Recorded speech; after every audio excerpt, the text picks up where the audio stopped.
Hello and welcome to the Slow the Fuck Down podcast with Glow London and The Drum.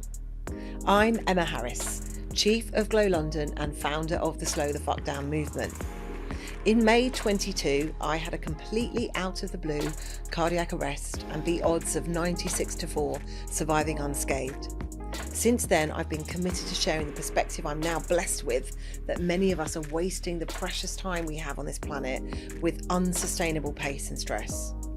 In a world that's only getting faster, we're here to remind you that slowing down isn't just good for your health. It's about creating the right focus, making the right choices, and most importantly, achieving the life you want both in and out of work. In each episode, I'll welcome some fabulous guests onto the show to share their stories of how slowing down or not has affected their lives, their teams, and their businesses. Let's get started.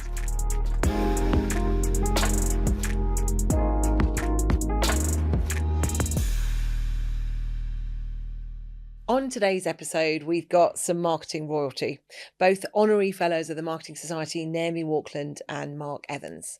Naomi is CMO at Motorway, the UK's fastest growing car marketplace, and is widely regarded as one of the UK's top marketeers. Previously, she was VP of Marketing at Bumble, where she led expansion into 15 global markets and helped take the company public in 2021. She's a strong advocate for diversity and inclusion in the creative industries and sits on the global board of the Marketing Society, advises OK Mentor, and is a trustee for Mothers to Mothers, supporting families across sub-Saharan Africa. Joining Naomi today, we have Mark Evans, a highly respected marketing leader with over 27 years experience at major brands including Direct Line, HSBC and Mars. Having served as MD at Direct Line, Mark decided to leave the corporate ha-ha, as he calls it, and now combines exec coaching with NED advisory and trustee roles at organisations like Cancer Research, Accenture and Save the Children. He's also the founder of Sprintathon, a unique mass relay marathon event that's raised nearly £1 million for Stand Up to Cancer. So welcome, Mark and Naomi.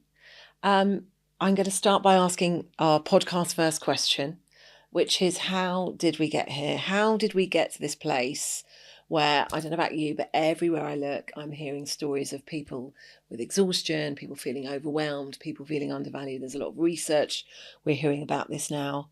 How did marketing get to this place? Well, I mean, it's not one single thing. I concur with what you say. In coaching many CMOs, you can kind of see it in the eyes. I think some of it is clearly COVID changed things fundamentally, that many more meetings was facilitated by virtual. As we go to hybrid, the same cadence of meetings, but still people are wondering about their physical logistics on top of a higher level of meetings. So I think that's the world. But for marketing specifically, there's no doubt that it's a function under pressure. Anywhere you look. Whether that's because trying to keep up with tools, just even this week, the fundamentals of SEO is going to change with large language models. Weekly occurrences, but more generally, it still remains within a hair's width of being seen as a colouring in function by CFOs and CEOs. So the pressure to prove, just a bit on the back foot in a sort of internal stakeholder management context. So I just think there's just a lot of pressure and it's not going to go away. So this conversation is very to the fore because there's a lot of exhaustion. Yeah, absolutely. I would agree with that. And I do think COVID was such an accelerant. I think it was happening pre-COVID and then COVID really, really drove it forward. But as Mark said, there is so much pressure, both on delivering the right now, but then also thinking at the long term. So you're constantly in this state of trade-offs. And particularly in my role as CMO, you definitely feel the pressure. You feel the pressure to deliver. You feel the pressure to make sure you're advocating for marketing. You feel the pressure to make sure you're showing that value. And so I think all of that compounds in work. And then also you've got personal lives. There's other things that you're navigating as well. So it's not surprising we're in here, but I think there's a lot more that can be done. And it's important that we're having conversations around this as well. Yeah, so important. I also think there's the macro piece going on. Yeah. The sort of politics, the 4 o'clock in the morning voices of Trump's going to blow us all up and everything, trade, and there's the trade, the tariffs, the war. I mean, there was a Telegraph heading the other day, Starmer prepares to go to war in Russia. Yeah. Thank you, wonderful right-wing media. And it's, it plays a lot on people's mind. I also think the COVID thing's really interesting, that we have a sort of PTSD of COVID because it changed the way we were all sort of bumbling along in life, and we never saw it coming. We never dreamed in our wildest dreams that sort of situation, that we'd get locked in our houses, would ever happen. And for a lot of people, I think there's that underlying what's going to come next, is that sense that we're just sort of bumbling along with our lives and we kind of know what the future looks like, has been taken away from us. So that sort of existential, what else could happen, has been removed. That safety blanket's been removed. So I think you're right. It's not just marketing. I think there is that sort of added pressure. I think it's a global issue. So as leaders, what do you think the issues are in terms of us being leaders? And I don't mean specifically just with a team, but sort of leaders in the industry. What do you think the things are that we can do?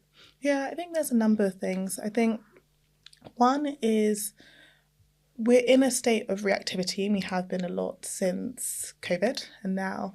And I think one thing as leaders we can do is being quite intentional around mid to longer term thinking and embedding that as a principle of your team as well. So I know it's hard when you need to live on the now, but also allowing time for people to think longer term. That in default just gives people space to think. So that's one thing that I've definitely been practicing on my team as well, and thinking about that future state. And then the other piece, I think, which is really important from leaders, is also just to mirror time and making sure you have the time to think and create space. And so often it starts in your leadership. If your leaders are all running around worried about the next thing, it does filter down to the team. So as a leader in particular, I'm very clear around my boundaries and the need that I need to have space to think as well. So I'm really, really clear on that, to make sure the team feel empowered, to make sure they have that balance between day-to-day stress and the longer term thinking as well, and also time for their lives. Brilliant. And Mark, as someone who's coaching leaders, what sort of things are you seeing? What sort of behaviours are you seeing? What are the challenges that they're facing? Yeah, just before I answer that, I'm just going to jump back to the thing about the newsfeed. Yeah. Because it strikes me a lot of this conversation about what's enough. Personally, what's enough? Ambition, money, fame, status, responsibility, accountability, what's enough? And I think that very much applies to newsfeed. Like, what's enough? Because you've got to stay credible and coherent. Yes. You don't want to sort of get caught out in important conversations in front of your exec peers. But it's bad. It's toxic, isn't it? And so I'm refreshed when I hear people say, I'm very, very choiceful on my newsfeed. I limit how much, and so on and so forth. And if I'm on TikTok, guilty as charged, I'm very conscious to train it to things which are positive and affirmative. And so I think that's that. And in terms of what I've seen, I think Naomi's really sort of nailed a lot of it, but creating the conditions for success. And we're both big fans of Dilt's neurological levels of change. And so as a leader, working with the team to define what's the right environment, behavior, skills, values, identity and purpose, that lovely brand pyramid for a human system, I think is so important, because otherwise people are kind of guessing what are our conditions for success. The intentionality is a really key part of that. So straightforwardly, we know that's a cracking tool just to frame what does good look like for our overall environment. Yeah, we work with exactly that tool, and we're both big fans of it, as you say. It's about taking them out of the now. What we say is we remove the shackles of now, because when you're in now, it's really hard to see what that future could look like. So taking them into that future and saying, forget now, making them speak in the present tense and really live that shiny future is so, so impactful, really impactful. Have you personally, Naomi, you always strike me, and I know a lot of your team, and everyone always sees this sort of picture of perfect Naomi. Has there ever been a point where you've worried about your work-life balance? I know you've got a little one as well, and the challenges that comes with. Yeah. Has there been a time where you've actually felt challenged? Yes, in that way? Definitely. Actually, it was about 1.5 years ago where I was really, really burnt out. And there was a lot of pressure at work. There was a lot of change. There was a lot of organizational pressure as well. And one of the things that I've had to work on is taking on the I used to feel like I had to take on the responsibility of my direct reports and their happiness in certain pieces. And so I just got to a moment where I was really, really burnt out, and I felt like I wasn't the best leader, wasn't the best mother, wasn't the best wife. And all of these things happened at the same time. And it really just compounded, and I got ill for about 2 weeks. I had a bug, but do you know when you're completely run down, everything just happens? And it gave me a real reset moment to think around, okay, this is not sustainable, and I need to start working on setting proper boundaries, not just ones that I'm actually just preaching, but ones that I'm also living by. And it was a bit of a low moment, but then picked me up again. And I think what it's led to me is when I joined my new role, I was so clear around my boundaries, and I knew what they were, and really made sure I practiced them, because I'd been in my last role for a long time. So I got known as the person of, can we do a quick call at 9:00? Yeah, that's fine. Or going to get my son from nursery and then on the work call whilst trying to get him whilst he's telling me about his day.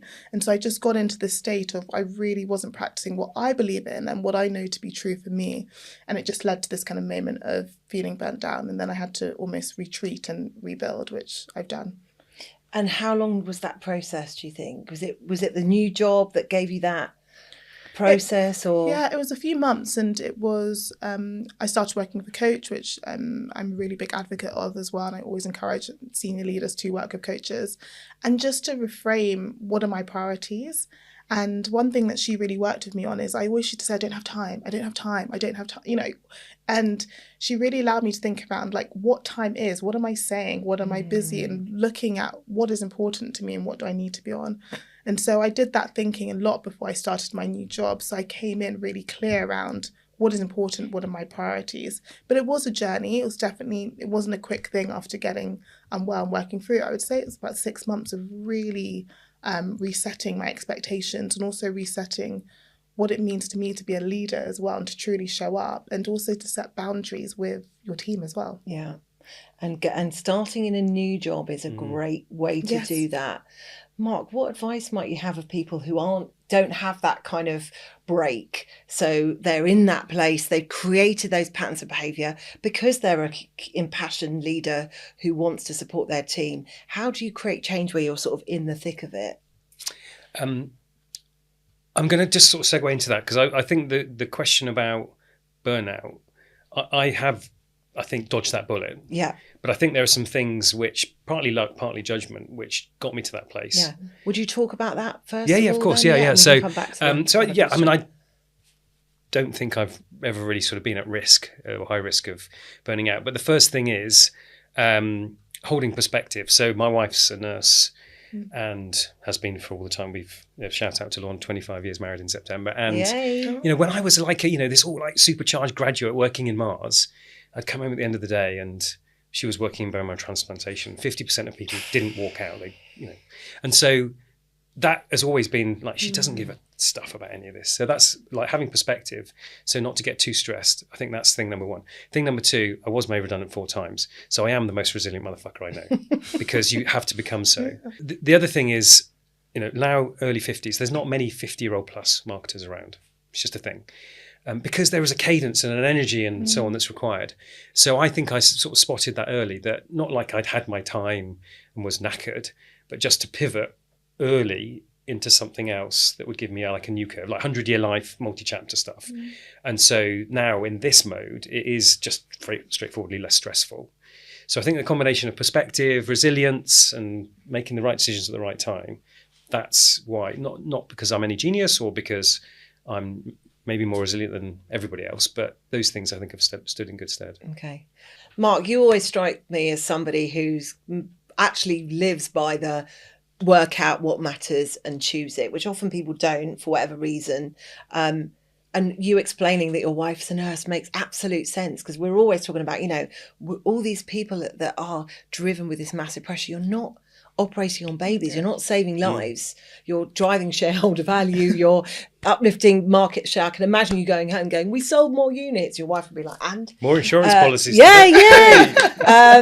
Obviously it matters to us, but I get why. My sister's a counsellor, she's the same. She thinks we all pay each other to tell each other what to do, and that's all she sees. She thinks we're mad. But yes, going back to that, so what advice have you got for people who, I always say that Sunday night feeling. So that where you've got that dread of Sunday night because your Monday is just packed full of things you don't want to do. How do people learn from you in terms of making choices about things that really they want in life? So I think many people haven't done the work on purpose and identity, top of deals. Yeah. And the beauty of that work, which I know you do amazingly with teams, I'm just mainly coaching individuals, is knowing what you're here to do and how you do it, which probably has been started to be defined from the age of 3 when our brains switch onto the world and we become really attuned and compounding all that.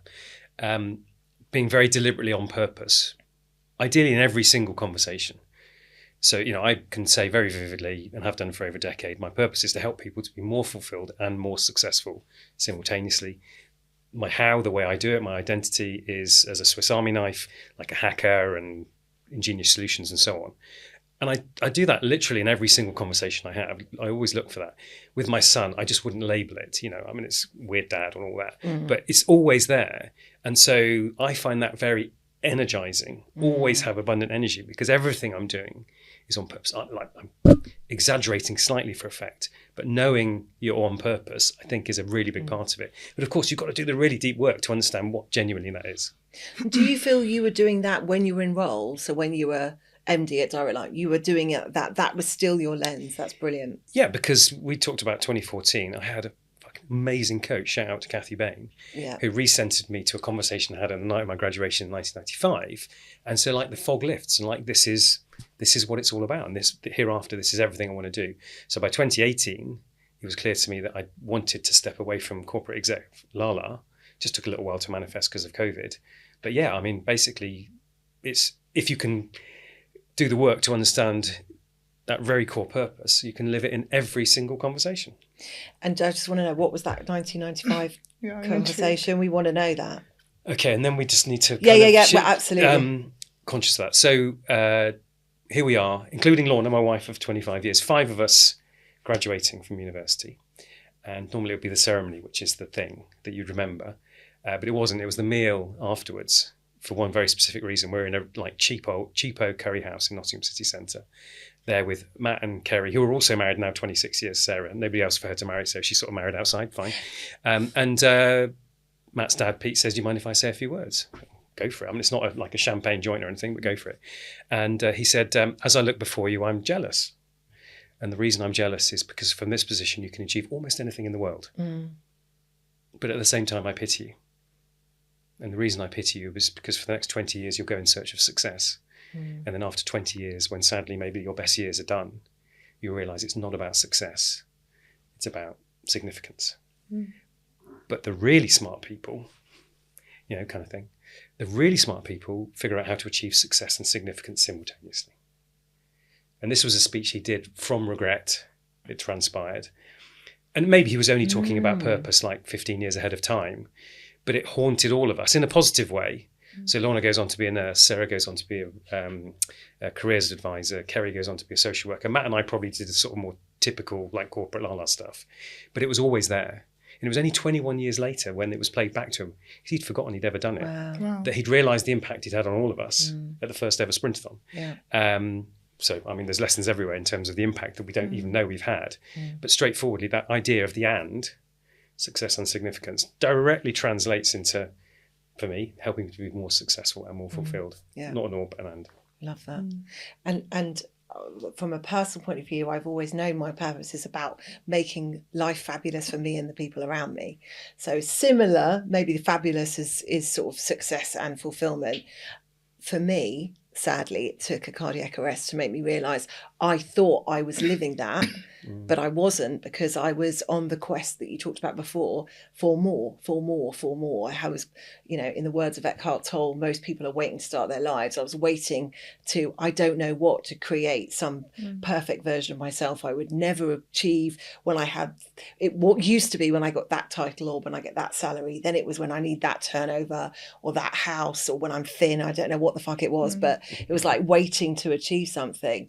And now I realise, the cardiac arrest made me realise exactly what that purpose is, which is helping people exactly as you. And now I'm delighted to say for the first time at the age of 52, I'm really living that purpose. So thank you for being part of that journey. Just to add to your point, I think the point on purpose is really important, and it's something that I've worked on. But when I speak to my peers and others and, have the different WhatsApp conversations, and they always ask me, like, how do you fit in time for your coach, or how do you do this in certain pieces? But I think because of the activity that a lot of organisations face, a lot of leaders just don't feel like they have the time to find out their purpose, invest in themselves and go deep. And so one thing that I always say is just carve out that hour, even if it's just an hour, and start. And a non-negotiable for me is my coaching session every week. It's just, I don't book anything in. My EA knows we're not booking over anything. But I think just starting small, because sometimes it can feel so overwhelming when you're in that place of flux and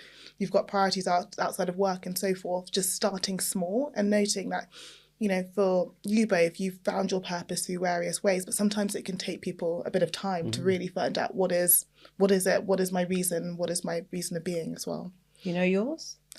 I have been refining it a little bit. I think mine's really focused around, similar to you both, around supporting people and driving impact in people's lives.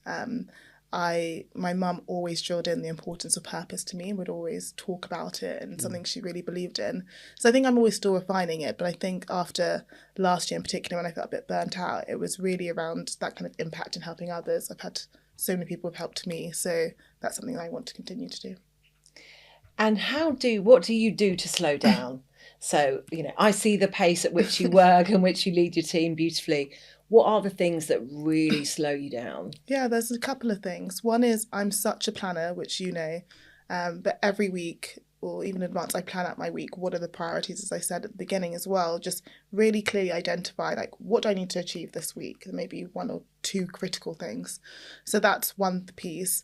Two is just boundaries. So I'm very clear on my boundaries. So pick up time, I regularly do pick up time for my son, no calls, bath time's really important. I really want to be present. My team know that. And one thing that I did, which a former boss of mine did, was called it his user manual, where he spoke around how he likes to work, what's important to him, what are his boundaries, what are his non-negotiables. So I remember when he joined this company, he sent everyone his user manual, and I was like, I've never seen this before, but this is great. But in it spoke around all different things. What does he value? And so when I started my new role, and I did at my previous company, I said, this is me, this is my user manual, this is how you can work with me, this is how you get the best out of me.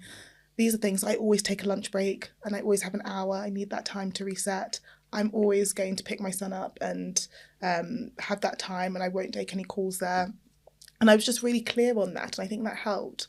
And then the last bit is I love exercise, and so I really make sure I've got time for that, whether that's PT sessions. I block them in my diary. I'm very open with my team around taking that.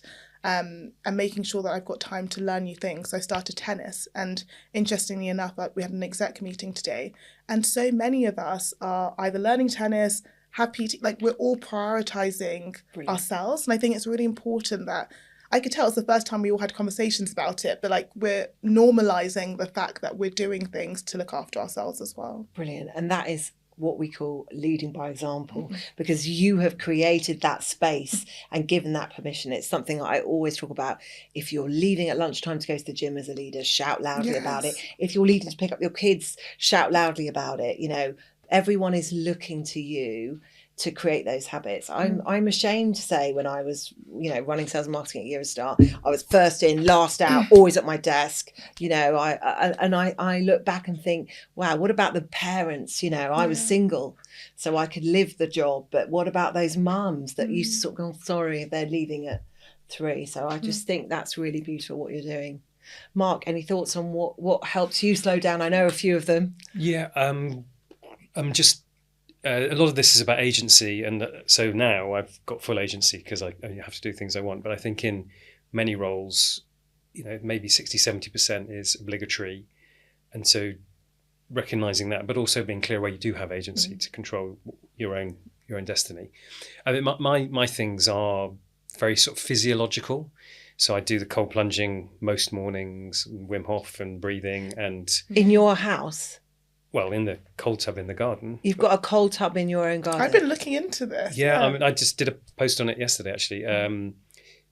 So I had a really bad back injury in 20 end of 2019, going into the pandemic, and just had constant sciatica, and it was like I'd never really had pain before, and was trying anything and everything, and nothing was working.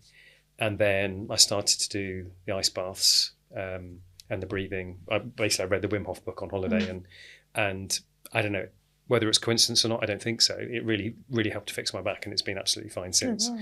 And then I did the Wim Hof expedition in Poland in November. Walking up mountains just in a pair of shorts and all that sort of stuff.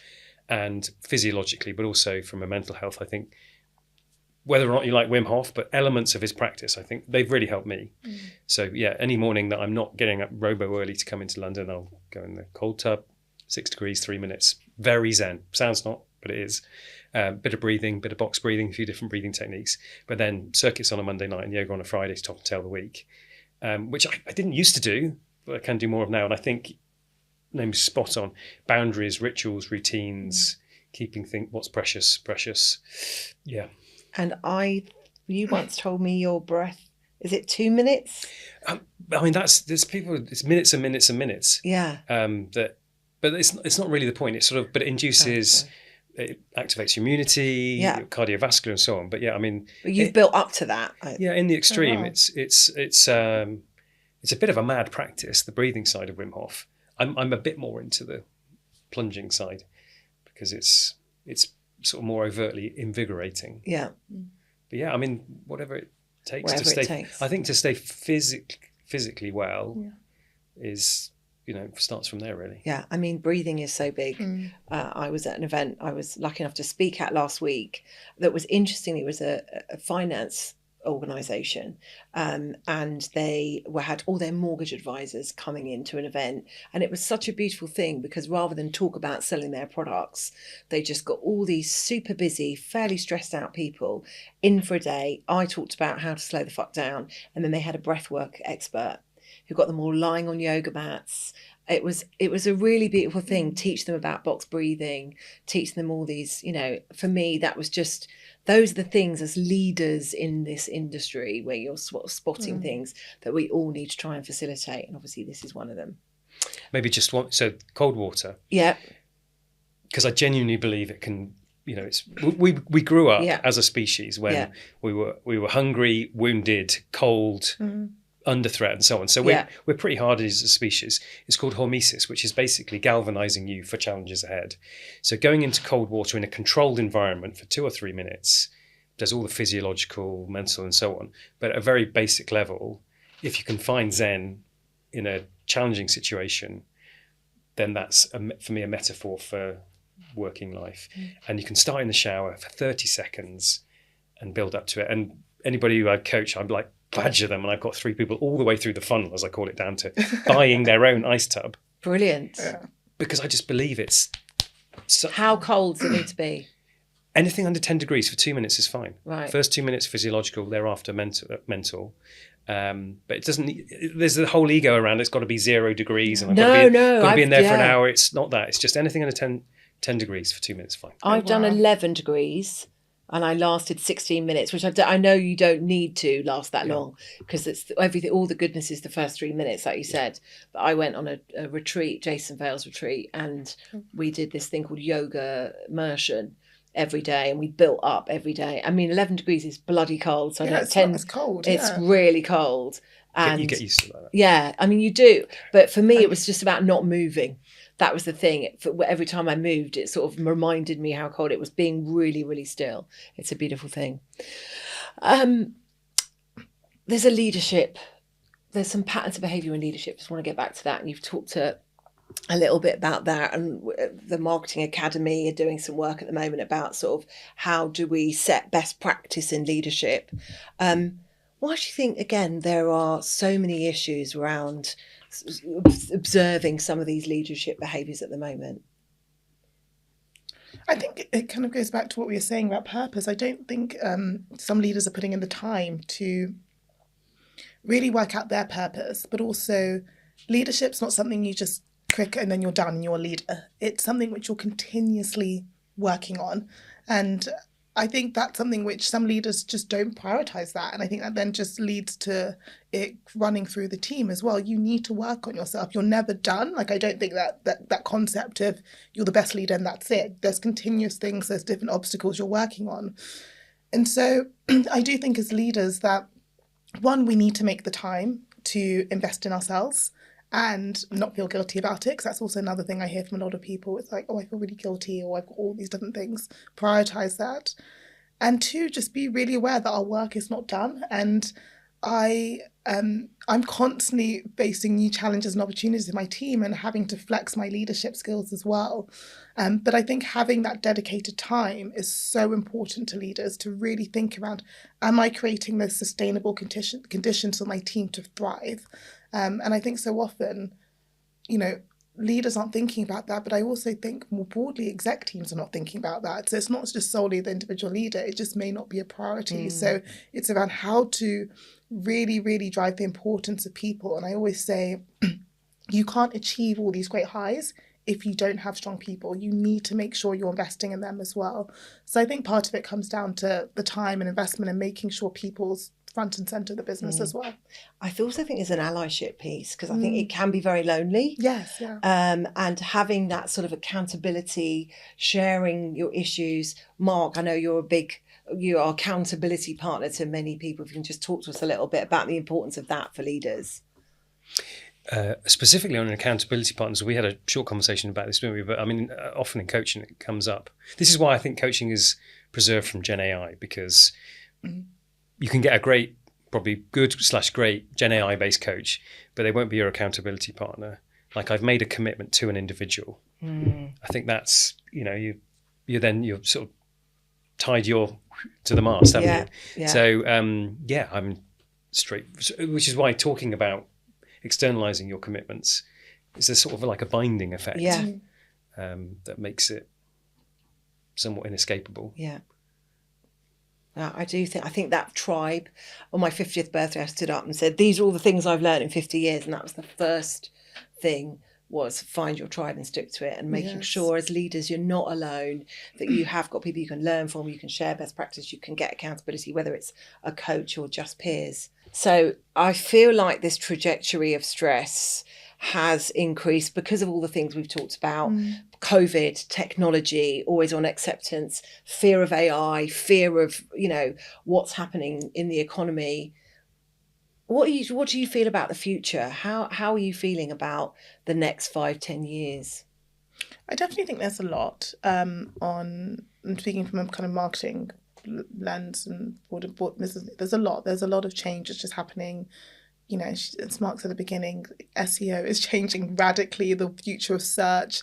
And, previous years, we would see these changes happen, every few months or every year. It's now happening every week. Something you've thought was going to happen, you started working through it, has now completely changed and flipped on its head. So I definitely think it is changing, and there's a lot of pressures on marketers. But one thing that I've been really reassured by is this peer network and the importance of that. So whilst there is a lot of stress, I definitely think, particularly for me, I've got a really great peer network of other CMOs or marketing leaders where we'll just message each other and say, I'm going through this, can I have a quick chat? Or you have a similar challenge to me, how are you thinking around that? So I've definitely noticed that happening, but it's happening in parallel with people becoming more stressed at the same time. So I think there's become a bit of a need as well. So I do think there's a lot on business leaders, marketing leaders' perspective, but I do think that importance of network and community is definitely becoming a bit more important than it has been. Because I think COVID, we did lose that a little bit, but I'm seeing that resurgence, particularly at that leadership level, because for marketers, it is very lonely at the top. I was at a conference last week and bumped into some other CMOs, and the first thing was how are you? It's it's really stressful, there's all of this going on. But then we start talking around it, then you end up laughing about it and you end up thinking about different solutions for one another. So I do think it will continue, but I think it's for us to make sure that we are creating time, but also educating our peers on what's realistic, what can we do now and what can we do later, and being really clear on our priorities as well. So I'm constantly clear on our priorities. And one thing that I've done, which I learned from a previous boss who did, was every week I send a note out to the exec team saying, this is what we've done this week, this is what's coming. And it's just a way of being really clear around, these are our priorities, these are what we're thinking. And it's become a really great thing that people love on a Friday. And when I'm off, people are like, oh, we missed this, I've got somebody else to do it. But it's a really good way of saying, these are our priorities, something's not on there, let's discuss the trade-offs and let's work through that. So I do think prioritization is really, really key as we get into this ever-changing, crazy world. Yeah, clarity. And you were saying about being on the back foot, something we're working with loads of people is just getting on the front foot.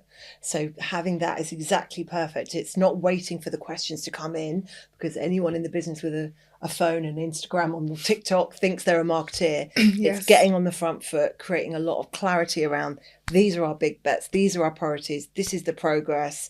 And, you know, I think when you're under that sort of drinking from a fire hose behaviour, often you forget to do that. I really think that will make a big difference. Mark, any thoughts on the future? How are you feeling about it? Double down on the clarity point. I think as a species, we like to know what good looks like, what we're fighting for, and so on. I think reasons to be optimistic and pessimistic.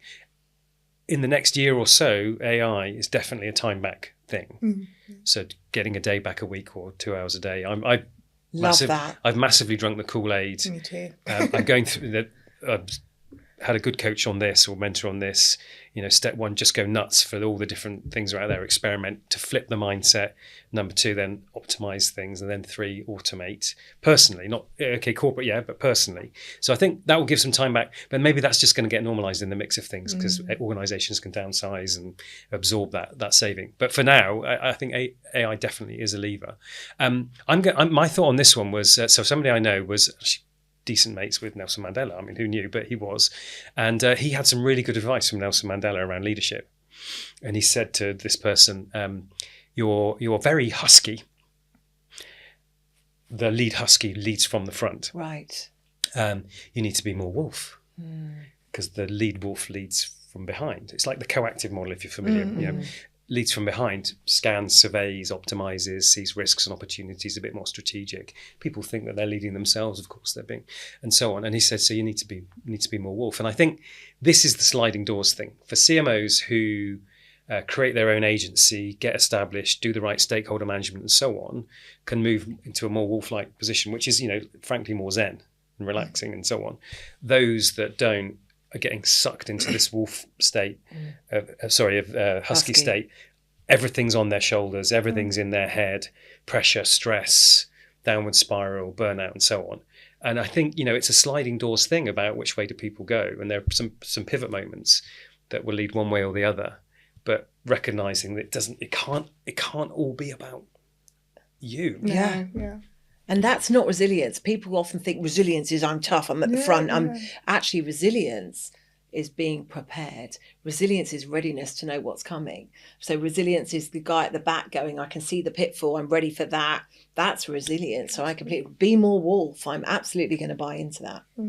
I think your point around the kind of wolf and the husky, I think one thing we've kind of not spoken around is being able to lead from the back does require you to do a good job. And I think there's something we kind of sometimes get lost around, you know, you become more zen-like when you're delivering and you're doing a good job and you're being clear. And I think sometimes hard work doesn't need to be you're stressed and doing things, but you've got to have a sense of ownership and drive and delivery to kind of get to that zen state. And I think sometimes we can forget that as well. We kind of want the zen state, but don't want to necessarily do the work to get into that too. It's all about balance though, isn't it? Because, you know, something we talk a lot about is it's got to be 50% how you do it and 50% what you do. And, you know, leaders that just think, well, my numbers are in, you know, that's not enough. If the team behind you are broken, that's not enough. So it's about creating that balance. So we're nearly out of time. So one final question. If there's people listening to this on ×2 and they're flying through it, what's the one thing that you want to leave people in? A lot of these people that are listening might be in some sort of state where they're really thinking, I do need to slow the fuck down. What's your one piece of advice for them? My one piece of advice is, firstly, don't listen to us on ×2. You need to give yourself a break. Enjoy your lunch break. Listen to us now. Second piece of advice is start small. And what I mean by starting small is, work out those moments where you can prioritize yourself. It's time for you. So it can just be one small thing. It could just, whether it's going to an exercise class or Pilates, just something small to show that you can have agency and you can create a more sustainable work-life balance. Love that. One small bite at a time.